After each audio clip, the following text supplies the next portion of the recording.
अपने प्रिय नेता राहुल गांधी जी का स्वागत करें। Rahul Gandhi Congress party, Rahul Gandhi Congress party, Rahul Gandhi Congress party.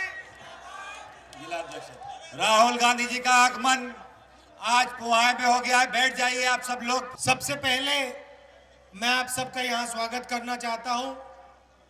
Congress party के नेता, हमारे यहाँ किसान जो आए हैं, जो महिलाएं आई हैं, भाइयों और बहनों, कांग्रेस के कार्यकर्ता, प्रेस का हमारे मित्रों, आप सबका यहाँ स्वागत। यहाँ आपको यूपीए सरकार ने नेशनल हाईवे दी जिस पे हम अभी आए, मगर आपको जो कष्ट हुआ उसका कारण मैं आपको बता देता हूं कि आपको यहां थोड़ा ठहरना पड़ा। देवरिया से दिल्ली की यह यात्रा है। आज तक हमने तकरीबन 2500 किलोमीटर की यात्रा की है। ये जो रोड है, इससे खराब अभी तक कोई रोड हमें नहीं मिली। मैं आपको ये कह सकता हूं कि यूपी कि हमने पूरा दौरा किया है, ये उत्तर प्रदेश की सबसे खराब सड़क है आपके पास। 2014 सरकार जब हमारी थी, तब हमने ये डिसीजन लिया था कि यहां पे 4 लेन का नेशनल हाईवे बन जाए। आज तक वो नहीं हुआ है। खैर, हमारी जो यात्रा है, वो किसानों की मदद करने की यात्रा है। इसका लक्ष्य किसानों की जो कठिनाइयां हैं, किसानों के सामने जो मुश्किलें हैं, उनको समझना, उनको सुनना और उनको नरेंद्र मोदी जी, मुलायम सिंह यादव जी तक पहुंचाने का है। कुछ दिन पहले एक जर्नलिस्ट ने मुझे कहा कि ये जो आपकी यात्रा है, इसमें इतने ज्यादा लोग क्यों आ रहे हैं? इसमें किसान आ रहे हैं, मजदूर, युवा आ रहे हैं, महिलाएं आ रही हैं, सब लोग आ रहे हैं। आपको क्या लगता है इसमें इतने लोग क्यों आ रहे हैं? मैंने उनको बताया कि देखिए, किसान के दर्द में, दिल में दर्द है। मैं राहुल गांधी नहीं बोल रहा हूं, स्टेज से मैं राहुल गांधी नहीं बोल रहा हूं। किसान की जो आवाज है, इस किसान के दिल में जो है, उसको मैं एम्पलीफाई कर रहा हूं। मैं एम्पलीफायर हूं। जैसे बाजे पे होता है ना, वॉल्यूम जो बढ़ाते हैं, मैं वो काम कर रहा हूं। हर रोज हमारी 1 या 2 ऐसी खाट सभाएं होती हैं, उसमें हम किसानों की बात सुनते हैं। यहां भी किसान आए हैं, तो अब हम शुरू करते हैं आपके साथ। क्या नाम था आपका? संतोष सिंह जी शुरू करेंगे। संतोष सिंह जी, जो भी आपके दिल में है, जो भी आपको बोलना है, आपके सपने, आपकी कठिनाइयां, आपके कष्ट, उसके बारे में आप खुल के बोलिए। आपने मुझे 2 मिनट दिया, इसके लिए धन्यवाद। आप हम लोगों किसानों की बात सुने, हम लोगों के बीच आए, हम आपका बहुत धन्यवाद करते हैं। हमारी मांग है कि हम लोग फसल बहुत अच्छी ढंग से पैदा करते हैं। हम लोगों को खाद, बीज, दवाई उचित मूल्य पर लेना पड़ता है, लेकिन हम लोगों की जो फसल है वो समर्थन मूल्य से नहीं बिकती है। हम आपसे उम्मीद करते हैं आप हमारे बीच इस बात का आश्वासन दें कि हम लोगों की फसल जो है समर्थन मूल्य से बिका करेगी। धन्यवाद सर। देखिए, हमारी सरकार तो है नहीं, ना उत्तर प्रदेश में है, ना दिल्ली में। हम दबाव जरूर डाल सकते हैं। हम प्रधानमंत्री जी पे, अखिलेश जी पे प्रेशर डाल सकते हैं, दबाव डाल सकते हैं, विपक्ष का हम काम कर सकते हैं, मगर आपको सही दाम देना हमारे हाथ में नहीं है। आज मैं आपको यह आश्वासन दे सकता हूं कि जब तक हम सरकार में आएंगे, तब तक हम सरकार पे पूरा दबाव डाल के आपकी मदद करने की कोशिश करेंगे। और जैसे हम सरकार में आएंगे तो फिर हम खुद आपको सही दाम दिलवाएंगे।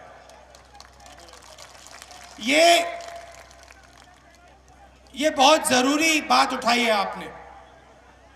2014 के चुनाव में नरेंद्र मोदी जी ने वायदा किया था, उन्होंने कहा था कि स्वामीनाथन रिपोर्ट को वो लागू करेंगे। स्वामीनाथन रिपोर्ट में लिखा है कि किसान को अगर खड़ा करना है तो उसको अनाज के लिए, गन्ने के लिए, धान के लिए सही दाम देना ही पड़ेगा। स्वामीनाथन रिपोर्ट में एक सुझाव था, उन्होंने कहा कि जो भी किसान अपने खेत में डालता है, जितना भी पैसा किसान अपने खेत में डालता है, चाहे वो बीज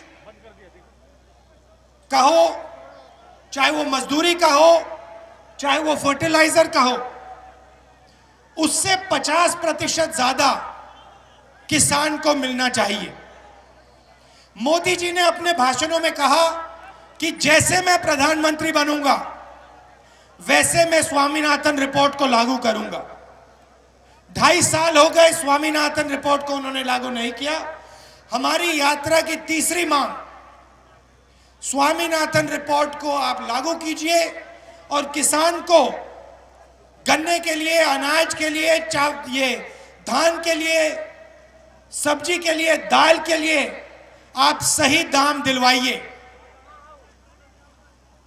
यही आप कह रहे हैं, यही हमारी बस पे लिखा है और यही हम चाहते हैं कि हमारे प्रधानमंत्री जी नरेंद्र मोदी यही काम करके दिखाएं। धन्यवाद। अब मैं अनुरोध करूंगा इसी क्षेत्र के नरोटा हंसराम निवासी किसान आशीष कुमार सिंह से कि वो अपना सवाल रखें राहुल जी से। आशीष कुमार सिंह जी, नमस्कार। राहुल जी, हमारा सवाल ये है, हमारी लोगों की बहुत बड़ी समस्या है, ये फसल बीमा काटा जा रहा है। किसी किसान को आप यहाँ पूछ लें, एक भी व्यक्ति को फसल का बीमा नहीं मिला। आप पूछिए भाई, बताए कोई किसान यहाँ हो जिसको फसल बीमा मिला हो? और हम लोगों को बैंक से कर्जा लेने में बराबर फसल का बीमा काटा जा रहा है।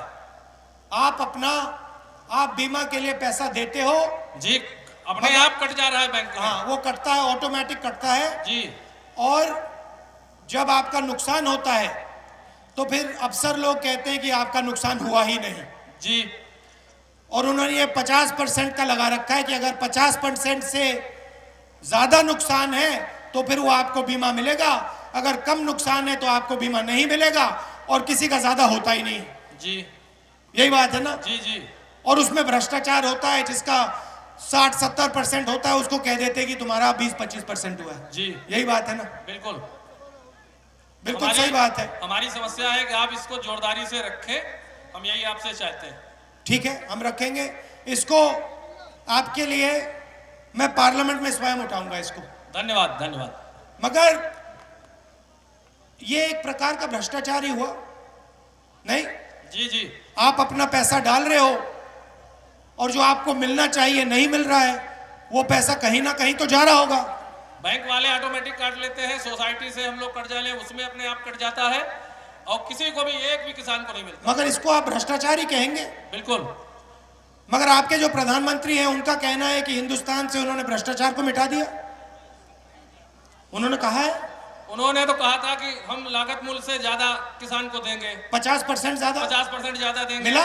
हमें लागत मूल्य, हमारा ये जो जिस एरिया में आप आए हुए हैं, यहाँ हमारे यहाँ धान, इस समय धान की कटाई हार्वेस्टिंग हो रही है, 1470 रुपए समर्थन मूल्य है, 1000 रुपए और 950 रुपए में आम बिक रहा है। कोई पूछने वाला नहीं है कि कहाँ जा रहा है, बिचौलिया बीच में खा रहे हैं और किसान पिसा जा रहा है। सारे यहाँ बहुत ही अच्छे किसान, सारे किसान यहाँ आए हुए हैं। आप किसी से भी पूछ ले, किसी का समर्थन मूल्य पे बिक रहा हो, एक किसान हाथ उठा दे। अंत में छुरी किसान के गले पे ही जाके गिरती है जी। बाकी सब लोग ले जाते हैं, मगर अंत में किसान सफरर होता है। सही बात है ना? जी। समर्थन मूल्य की लड़ाई आप लड़ी रहे हैं बराबर, उस बारे में आप बता ही चुके, उसके बारे में तो हम बार बार क्या कहें। आपका कहना है कि जो बीमा का पैसा आप दे रहे हो जी, उसको भी हमें उठाना चाहिए ना, और उस पर भी हमें दबाव डालना चाहिए। बिल्कुल डालेंगे, जी, पक्का डालेंगे। धन्यवाद। धन्यवाद। अब मैं भैया आप एक बात बताइए, प्रधानमंत्री जी ने कहा कि उन्होंने भ्रष्टाचार को हिंदुस्तान से मिटा दिया, क्या लगता है सही है गलत है? हटा दिया? भ्रष्टाचार है उत्तर प्रदेश में? सुनाई नहीं दिया, जोर से बोलो हाँ या ना। तो फिर ये क्या हो रहा है कि हमारे प्रधानमंत्री कहते हैं कि नहीं है, पूरी की पूरी जनता कहती है कि भ्रष्टाचार है, हिंदुस्तान में एक व्यक्ति है जो कहता है नहीं है भ्रष्टाचार। ये क्या हो रहा है? ये कैसे हो रहा है? राम सिंह वर्मा जी नवलिया नवाजपुर के अपना सवाल रखे राहुल जी से। नमस्कार। सवाल तो काश्तकारों ने बहुत किए हैं और यही सवाल है, हर काश्तकार के सामने यही समस्या है। एक समस्या बिजली की भी आती है मेरे सामने कि हम लोगों को क्या आश्वासन दिया जाता है कि बिजली कनेक्शन फ्री, लेकिन हम जब जाते हैं तो बिल 5200 का लगाया जाता है, जब खेत में बटन दबता है तो 52,000 देना पड़ता है। बिल महीने में एक बार हमारे पास जाना चाहिए, जब साल में हम पे 1500 बिल बना और 3500 का बिल हमारे पास जाता है। अगर हमारी रसीद खो गई, हम जाते हैं तो वहाँ कोई रिकॉर्ड नहीं है। दिल से खुल के बोलो, आप जोर से बोलो। तो कर्जा माफ हुआ और मोदी ने कहा कि हम 5-5 हजार रुपए खाते भेजेंगे, रुपया नहीं आया और आपकी सीटें बढ़ेंगी और बढ़ने हो तो आपकी सरकार आ गई, मगर हमें विश्वास है कि आप कर्जा माफ करो, क्योंकि आपने पहले भी कर्जा माफ किया। Thank you. आपने बिजली की बात की, कुछ दिन पहले ऐसी हमारी मीटिंग थी, भैया अभी फोटो मत करना। कुछ दिन पहले हमारी ऐसी एक मीटिंग थी, मेरा भाषण चल रहा था और एक तार मेरे सामने से निकल रही थी। मैंने अपना हाथ तार के ऊपर ऐसे रखा हुआ था, पीछे से कांग्रेस के नेता भागते हुए आए और उन्होंने मुझे कहा, कान में कहा कि राहुल जी तार से आप हाथ हटा दीजिए। मैंने कहा भाई क्यों हटाऊं? उन्होंने कहा करंट लग जाएगा। मैंने कहा भैया मैं उत्तर प्रदेश में हूं, इस तार में करंट नहीं है, इससे मुझे करंट नहीं लगने वाला, बिजली नहीं है इस तार में। मतलब बिजली नहीं मिलती आपको, मगर आपको बिल मिलेगा। यही चाहते हैं हम लोग। हमारी बस पे लिखा है कर्जा माफ, बिजली बिल हाफ। जी, किसान को, गरीब को बिजली आधे रेट पे दी जाए। हम लोग यही चाहते हैं कि हमें जो वादे किए जाते हैं पूरे, हम लोग आपके साथ हैं, जान लड़ाएंगे पूरे चुनाव में। और हमेशा कांग्रेस से जुड़ा हूं, आज जुड़ा हूं, आगे आने वाला परिवार भी कांग्रेस से जुड़ा रहेगा, कहीं पूरी पार्टी में। देखो भैया मैं आपको सीधा बता देता हूं। भैया एक सेकंड, मैं आपको सीधा बता देता हूं। मोदी जी ने आपको कहा कि हर बैंक अकाउंट में 15 लाख रुपए डालेंगे, सबको याद है? आपको मिला? नहीं मिला। मोदी जी ने कहा युवाओं को 2 करोड़ युवाओं को रोजगार देंगे। जी, मिला रोजगार? नहीं, सुनाई नहीं दिया, जोर से बोलो हाँ या ना। नहीं। मैं यहां पे अपने वायदों के बल नहीं खड़ा हूं। मैं आपसे पूरी जिंदगी 15 लाख का वायदा नहीं करने वाला हूं, क्योंकि ये एक झूठा वायदा है। जैसे मोदी जी के लोगों ने कहा ये एक चुनावी जुमला है। मैं आपसे रिश्ता बनाना चाहता हूं, मैं आपका भरोसा चाहता हूं, इसीलिए मैं स्टेज से झूठी बात नहीं करने वाला हूं। मैं यहां खड़ा हूं तो अपने कर्मों पे खड़ा हूं। मेरे धर्म में लिखा हुआ है, गीता में लिखा हुआ है, सच्चाई से काम करो। मैं यहां से झूठ बोलने नहीं आया हूं। हमारी बस पे लिखा है किसान का कर्जा माफ। ये वायदा नहीं है, ये हमने 2008 में आपको करके दिखाया है। 2008 में हमने 70,000 करोड़ रुपए आपके हाथ किया, आपको दिलवाया। और मैं आपको बताना चाहता हूं, हमने चुनाव में यह वायदा नहीं किया था, हमने ऐसे स्टेज से वायदा नहीं किया था। मुझे वो दिन याद है जब यूपी के किसान, हिंदुस्तान के किसान हमारे पास आए, मेरे ऑफिस में आए, मनमोहन सिंह जी के पास गए, सोनिया जी के पास गए, और आपने कहा क्या, मैं बताता हूं। आपने हमें कहा कि देखिए राहुल जी, बड़ा उद्योगपति होता है, वो बैंक में चला जाता है, लाल कालीन लग जाता है, हम जाते हैं, बैंक वाले हमसे पूछते तुम कौन होते हो, तुम कौन हो। बैंक के दरवाजे आप हमारे लिए खोल दीजिए। गरीब किसान के लिए बैंक के दरवाजे बंद हैं। बीजेपी के नेता खड़े हुए, समाजवादी बीएसपी के नेता खड़े हुए, कहते हैं किसान को खराब आदत दी जा रही है, पैसा कहां से आएगा।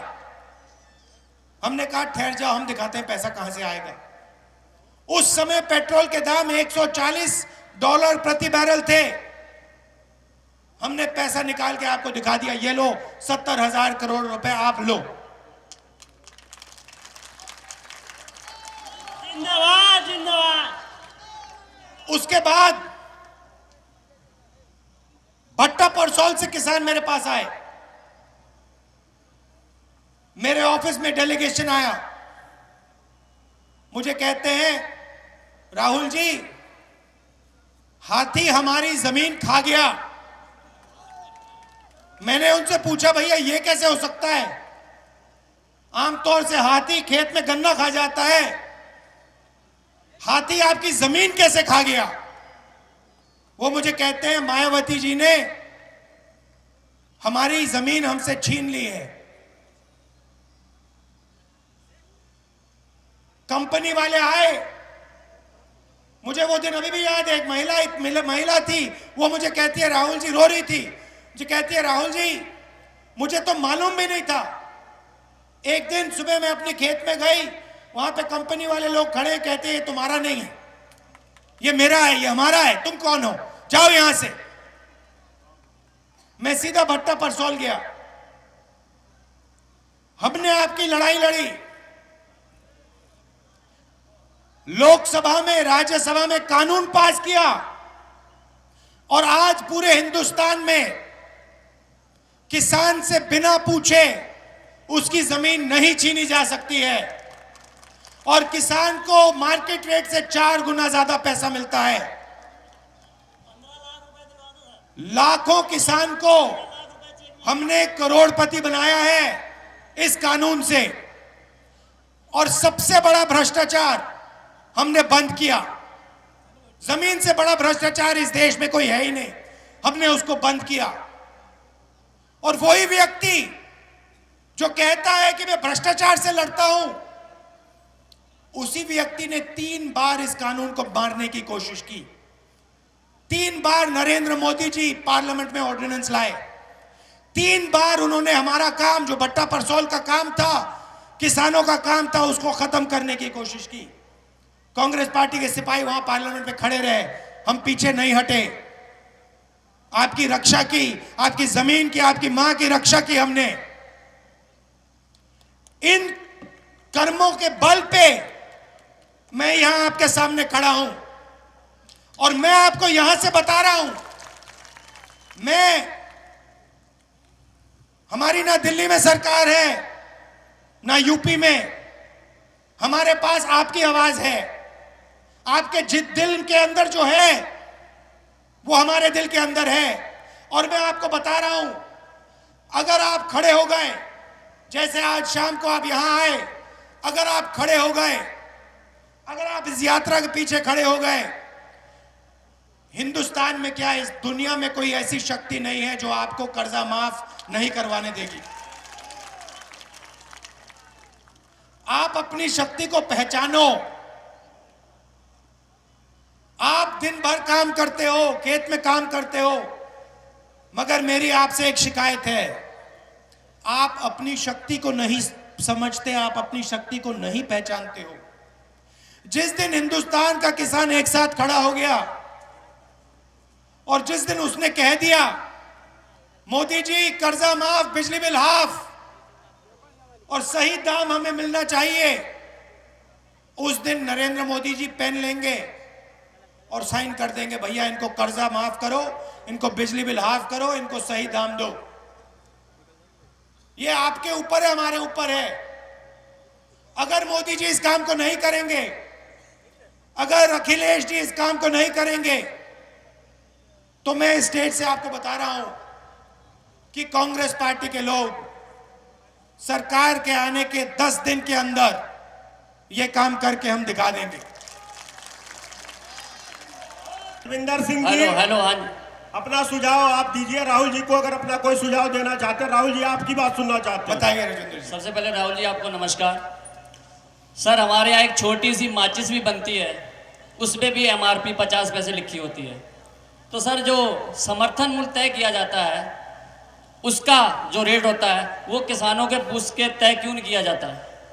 सर मैं चाहता हूँ सेंटर में जो भी रेट निकाला जाता है वो पहले हमारे किसानों के बीच में आए, किसानों से पूछें कि आपकी क्या लागत आती है, उसी के अकॉर्डिंग आप रेट तय करें। पेस्टिसाइड जो सर हम ये बहुत अच्छा सुझाव है आपका। सर जो हम दवाइयाँ डालते हैं उन पे MRP इतनी जाती है, ज़्यादा है। मेरे समझ से जो 400-500 रुपये MRP होती है वो 1500-2000 रुपये MRP पड़ी हुई है उनके सर। और सर मैं चाहता हूँ इन चीज़ों पे ध्यान दीजिए जिससे यहाँ के किसान खुशहाल हो पाएँ, यही मेरी सर आपसे रिक्वेस्ट है।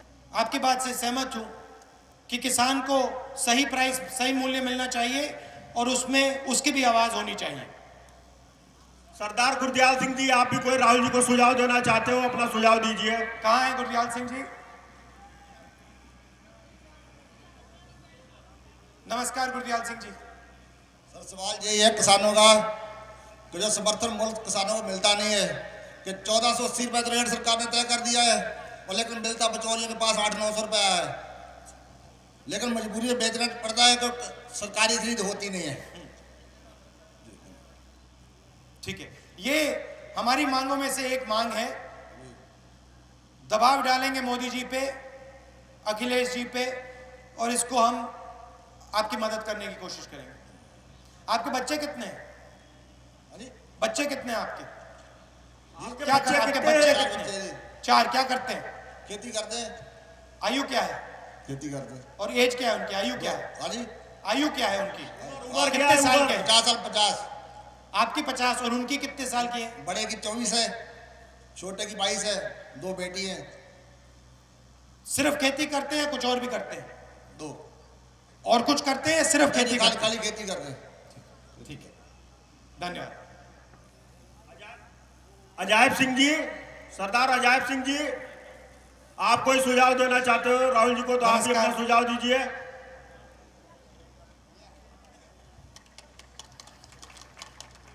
अजय सिंह जी को माइक दीजिए।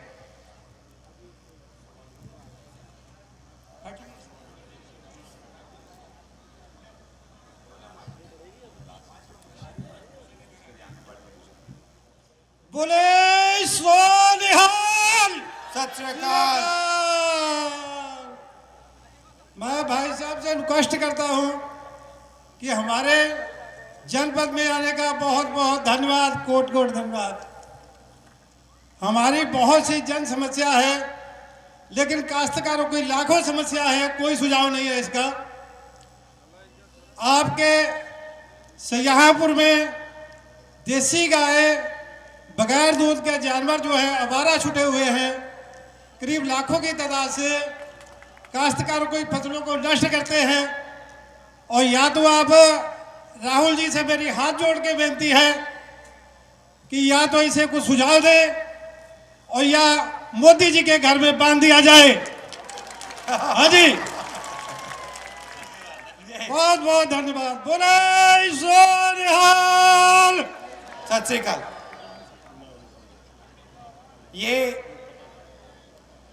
चाहे वो गाय हो जी, या वो धर्म हो, हाँ जी, जो बीजेपी के लोग हैं, आरएसएस के लोग हैं, ये इन चीजों का प्रयोग करते हैं, जी राजनीतिक फायदा उठाते हैं, हाँ जी मगर सचमुच में ना ये अपने धर्म को मानते हैं, ना ये गाय को मानते हैं।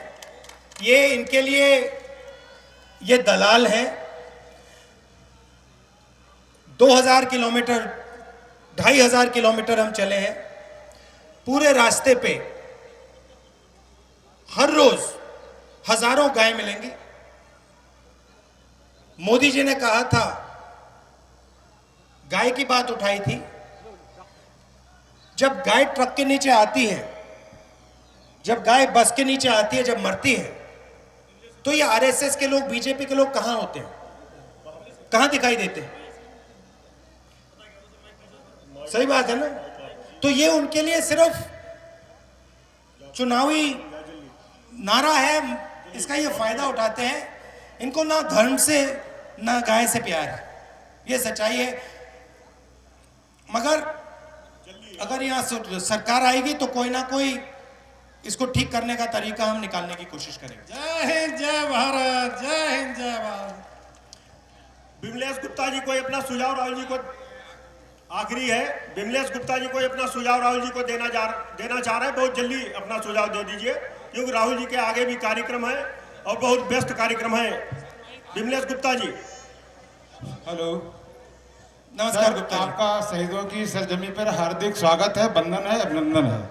मैं आपके सामने पूरे प्रदेश की एक समस्या उठाना चाहता हूं।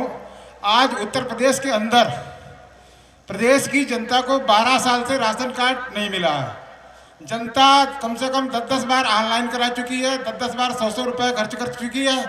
और उत्तर प्रदेश सरकार द्वारा कभी ये आश्वासन दिया जाता है कि आज राशन कार्ड बन रहा है, कभी कल बन रहा है, लेकिन अभी तक मूल प्रति राशन कार्ड की नहीं मिली है, केवल ऑनलाइन सिस्टम ही मिला है। दूसरी बात, भारत सरकार द्वारा उत्तर प्रदेश की खाद्य सब्सिडी 27 करोड़ 13 लाख यूनिट की मिलती है, जबकि प्रदेश सरकार 13 करोड़ कुछ लाख यूनिटें ही दिखाती है। बाकी सब्सिडी कहाँ चली जाती है?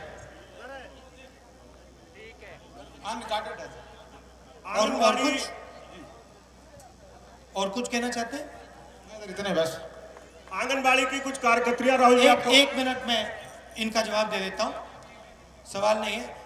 मैडम 1 सेकंड ठहर जाइए, मैं इनका जवाब देता हूं, फिर आपके पास आते हैं। देखिए, 27 साल से उत्तर प्रदेश में या साइकिल की या हाथी की सरकार है।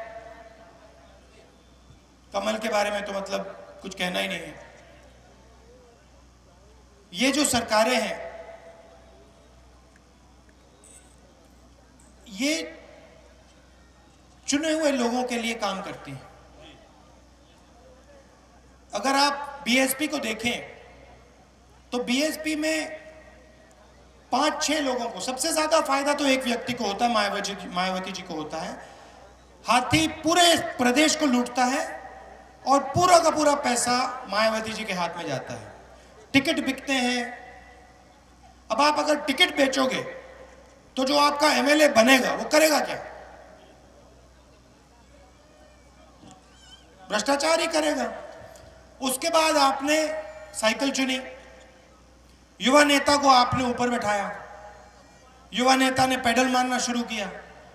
4.5 साल पिछला टायर घुमा भी नहीं, वहीं का वहीं पड़ा रह गया। साइकिल 1 इंच आगे नहीं गई। ना बिजली का काम, ना सड़क का काम, ना अस्पताल का काम, सिर्फ गुंडागर्दी और उनके चुने हुए लोगों को पैसा दिलवाने का काम। उनके कॉन्ट्रैक्टर्स जो हैं, सड़क का पैसा उनको मिल जाए, बिजली का पैसा उनको मिल जाए। तो ऐसी सरकार से उत्तर प्रदेश अपने पैरों पे कभी खड़ा नहीं होने वाला।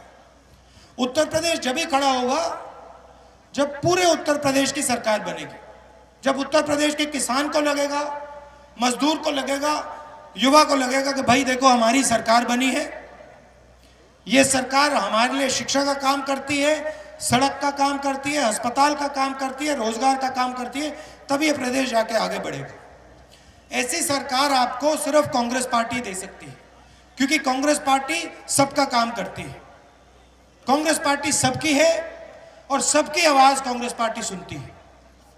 तो आप कांग्रेस पार्टी को समर्थन दीजिए, किसान की, मजदूर की, युवाओं की सरकार बनाइए और उत्तर प्रदेश को बदलने का काम हम शुरू करें। अगर अब नहीं होगा 27 साल के बजाय 32 साल हो जाएंगे। तो ये बदलाव हमें लाना है। अच्छा बोलिए, आंगनबाड़ी के बारे में आप कुछ कहना चाह रही थी। राहुल जी, ये आंगनबाड़ी की कार्यकर्तियां हैं, ये आपको कुछ अपना ज्ञापन देना चाह रही हैं और काफी देर से आपके इंतजार में हैं। आप अपनी समस्या बताइए राहुल जी को। माननीय राहुल गांधी जी, माननीय जितेंद्र प्रसाद जी, हम आपका शाहजहांपुर नगरी में इस शहीद के बेटे का हार्दिक अभिनंदन करते हैं, जिन्होंने हमारे देश के लिए इतनी बड़ी कुर्बानी दी है। हम उनके लिए सुबह से नयन बिछाए बैठे हुए थे, अब जा करके आपको देखा है, बहुत सुकून मिला है सपना को। ऐसा है सर, मैं आंगनबाड़ी वर्कर हूँ शाहजहांपुर सिटी से। हमारे यूपी में आंगनबाड़ी कर्मचारी को सिर्फ 3,000 रुपये मानदेय दिया जा रहा है और सहायिका को 1,500 रुपये मानदेय दिया जा रहा है, जबकि उनसे सेवाएं एक शिक्षक की और स्वास्थ्य कर्मी की ली जा रही हैं। जो हमें मानदेय दिया जा रहा है वो बहुत कम है। 3,000 रुपये में एक महिला का गुजारा इतने में संभव नहीं है। हमने कई बार मांग की है सरकार से कि हमारी बात को माने, लेकिन आज भी हमारी महिलाएं लखनऊ गई हैं जिनके ऊपर लाठीचार्ज हो रहा है, जब उन्होंने अपनी बात रखी है कि हम इतने मानदेय में काम नहीं करेंगे, हमें वेतन चाहिए, हमें वेतन चाहिए, हमें राज्य कर्मी घोषित कीजिए। राहुल जी पूछ रहे, बताइए राहुल। राज्य सरकार हमें कुछ भी नहीं दे रही है।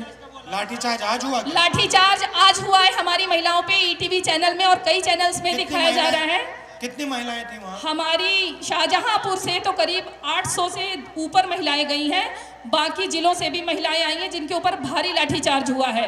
हम बात करते हैं महिला सशक्तिकरण की, लेकिन क्या ये सशक्तिकरण है? क्या ये आरक्षण है?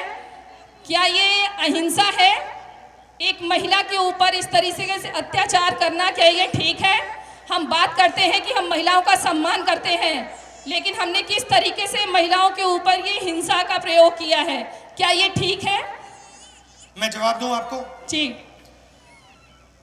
पूरे रास्ते पे मुझे आपकी बहनें मिल रही हैं, 2-3 चीजें कहती हैं मुझे।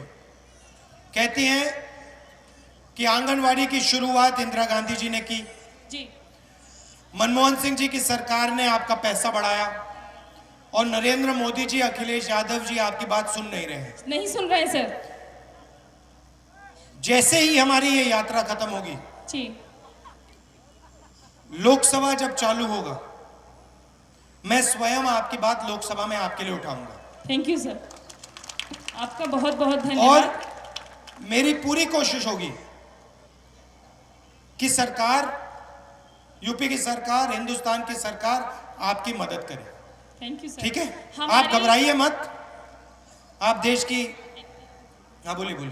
ऐसा है सर, हमारी महिलाएं जो ग्रामीण क्षेत्र की हैं वो इतनी बदहाल हैं कि अगर 1 माह उनको मानदेय नहीं मिलता है तो उनको रोटी खाना मुश्किल हो जाता है। ऐसी बदहाली की स्थिति में सरकार उनसे इतना काम लिए जा रही है, हौसला पोषण चला दिया है, जिसके अंतर्गत बहुत सारे कार्य हैं। आप जब लोकसभा चालू होगा, आप अपना टीवी ऑन करना, टीवी पे मैं दिखाई दूंगा और जो आपने मुझे यहाँ बोला है मैं लोकसभा में आपके लिए बोलूंगा। सर, हमें आपसे सिर्फ वेतन की हमारी डिमांड है कि हमें वेतन चाहिए। ठीक है, आप सब यहाँ आए, काफी लेट हो गया है, दे दीजिए, काफी लेट हो गया है। मैं आप सबका बहुत बहुत धन्यवाद करना चाहता हूँ कि आपने अपना कीमती समय दिया, आप दूर दूर से आए और आपने इतने प्यार से मेरी बात सुनी। जो किसानों ने अपनी समस्याएं उठाई, आपका भी मैं बहुत धन्यवाद करना चाहता हूं। नमस्कार, जय हिंद। अंत में